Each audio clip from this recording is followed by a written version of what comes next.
বিহালীৰ কোলাগুৰি জাৰণীত বনৰীয়া হাতীৰ আক্ৰমণত আহত ভীমা ওৰাং। হাতীৰ গছকত ভৰি এখন ভাঙে, উপযুক্ত চিকিৎসাৰ দাবী আদিবাসী ছাত্ৰ সন্থাৰ। আজি পুৱা 6 মান বজাত বনৰীয়া হাতীৰ আক্ৰমণত বিহালী কোলাগুৰি জাৰণীৰ 4 নং ৱাৰ্ডৰ জনৈক ভীমা ওৰাং নামৰ 45 বছৰীয়া ব্যক্তিগৰাকী গুৰুতৰভাৱে আহত হয়। বনৰীয়া হাতীয়ে খেদি গৈ ব্যক্তিজনক আক্ৰমণ কৰে।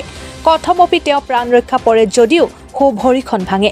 প্ৰাপ্ত বাতৰি মতে বনৰীয়া হাতীৰ জাকএটাই অঞ্চলটোত উপদ্ৰৱ চলাই পুৱা গাঁওখনেদি বিহালী বনাঞ্চললৈ উভতাৰ পথত ৰাইজে হুলস্থুল কৰি ওলাই অহা জাকটো গুচি যায় যদিও পিছত থাকি যোৱা হাতীটোৱে ভীমা ওৰাঙলৈ চোচা লৈ আক্ৰমণ কৰে। আহত অৱস্থাত তেওঁক চাৰিআলি অসামৰিক চিকিৎসালয়ত ভৰ্তি কৰা হৈছে যদিও তাৰ পৰা তেজপুৰৰ TMCলৈ প্ৰেৰণ কৰে। হাতী মানুহৰ সংঘাতে বিহালীত চূড়ান্ত ৰূপ ধাৰণ কৰিছে যদিও বন বিভাগ বা চৰকাৰে ইয়াৰ কোনো স্থায়ী সমাধান নকৰাত আদিবাসী ছাত্ৰ সন্থা বিহালী আঞ্চলিকৰ সভাপতি প্ৰদীপ ওৰাঙে তীব্ৰ প্ৰতিক্ৰিয়া ব্যক্ত কৰিছে আৰু দুখীয়া ব্যক্তিজনৰ চিকিৎসাৰ বাবে ব্যৱস্থা কৰিবলৈ দাবী জনাইছে।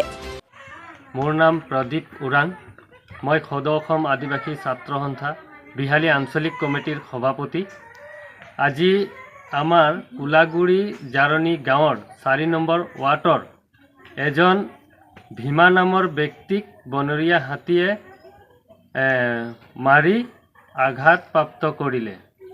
গতিকে আমি ফৰেষ্ট ডিপাৰ্টমেণ্ট বিভাগক আমি আদিবাসী ছাত্ৰ সন্থাই আহ্বান জনাওঁ যে যিজন মানুহক হাতীয়ে মাৰিলে সেইজনক উন্নত চিকিৎসা কৰিবৰ ব্যৱস্থা ল'ব লাগিব আৰু মানুহজনক আমি ইয়াৰ পৰা আমি পঠাই দিছোঁ হস্পিটালে। 108 মাতি আমি বিশ্বনাথ চাৰিআলি চিভিলত পঠাইছোঁ। তাৰ পৰা তাত নাৰাখি এতিয়া তেজপুৰ TMC মেডিকেল কলেজত এহেঁতে ৰেফাৰ কৰিছে, তালৈকে গৈ আছে। গতিকে আমি ফৰেষ্ট ডিপাৰ্টমেণ্ট বিভাগক তেওঁক উন্নততকৈ উন্নত চিকিৎসা কৰিবৰ কাৰণে আমি আহ্বান জনাইছোঁ। কাৰণ যিজন ব্যক্তিক হাতীয়ে মাৰিলে সেইজন ব্যক্তি একেবাৰে দৰিদ্ৰ সীমাৰেখাৰ তলৰ ব্যক্তি, দিল্লী হাজিৰা কৰি খায়। গতিকে তেওঁৰ হাতত কোনো ধৰণৰ টকা পইচা নাই।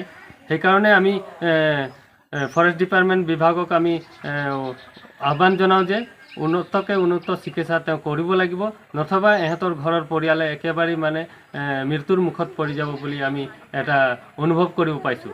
আৰু এই ঘটনাটো ঘটাৰ মূল কাৰণ হ'ল এই ফৰেষ্ট ডিপাৰ্টমেণ্ট বিভাগৰ যিসকল কৰ্তৃপক্ষ আছে তেওঁলোকৰ অৱহেলা আৰু ব্যৰ্থতা থকাৰ কাৰণেহে এই মানুহজনৰ আজি এই এক্সিডেণ্টটো হ'বলগীয়া হৈছে। কাৰণ আমি 1.5 মাহ মানৰ আগতেই আমি এই হাতীৰ সমস্যাৰ কাৰণে আমি কোলাগুৰি জাৰণী, বেডেটি, বৰাজুলি, নাচবৰ আৰু শিয়ালমাৰী, নতুন বিহুমাৰী আৰু বিহুমাৰী জাৰণীৰ ৰাইজৰ লগত বহি আমি ফৰেষ্ট ডিপাৰ্টমেণ্টৰ মানুহক মাতি আমি কৈছিলোঁ যে আজি এই হাতীৰ সমস্যাটো বহুত দীৰ্ঘদিনৰ পৰা আছে।